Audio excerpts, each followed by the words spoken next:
Ээж, хүн таныг санаж байна.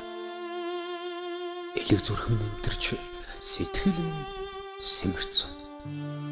Хорвоо гэдэг уудамч гэлээ, хотл гэдэг өргөнч гэлээ. Хоёрхан чавхдсан уянгатайч гэлээ. Би танаараа дутж байна. Тарьсан цэцэгнийхэн та өөрөө үндсэн болохоор ээж.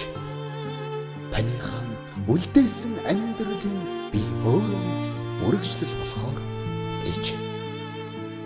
Аавал та хоёрын боргохон амьдрал донд хэрсүүхэн өссөн болохоор ээж. Амьдралын нэг хатууг ажрахгүй дээ. Бүү санаа зовхгүй дээ. 20 хэдтэй залуу наснд өвөр дээр минь ургасан цэцэг юмсан гэж хонгор жаахан чи үгийн дандаа эрхлүүлсэн. 20 хэдтэй хүний эцэг болчхоо ижигийн юунд зовоон гэж хаяа бостаас нь зэмлдэгсэн. Хүнтэй ханлаж хүүтэй болоход ичийн дэрэгт байсан. Хүний адаг болж арчаагаар алдаж явхад ичийн намайг туссан.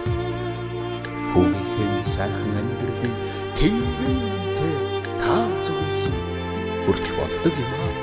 Оргил бүхэн гэж төвчээ уран бүхнийг таалантад шавьсан.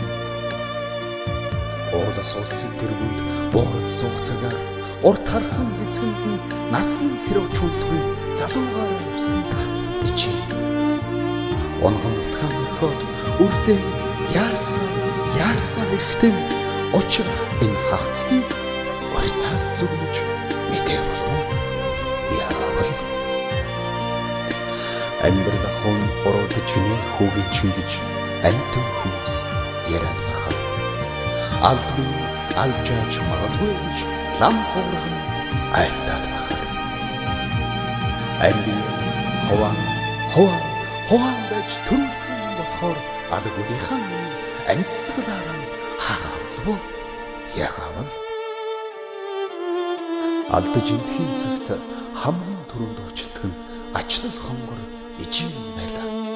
Амжилт бүтээлийн оргилд хамгийн түрүүнд уран хайрладаг нь аяа миний ээж л байлаа.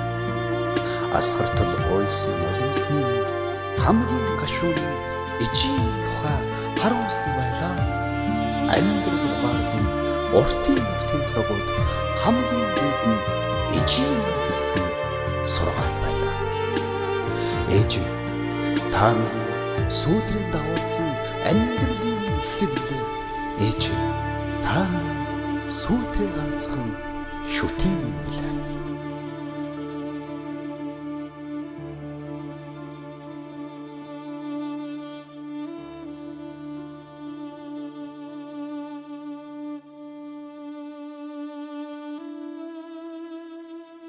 Хүн дандаа хайртай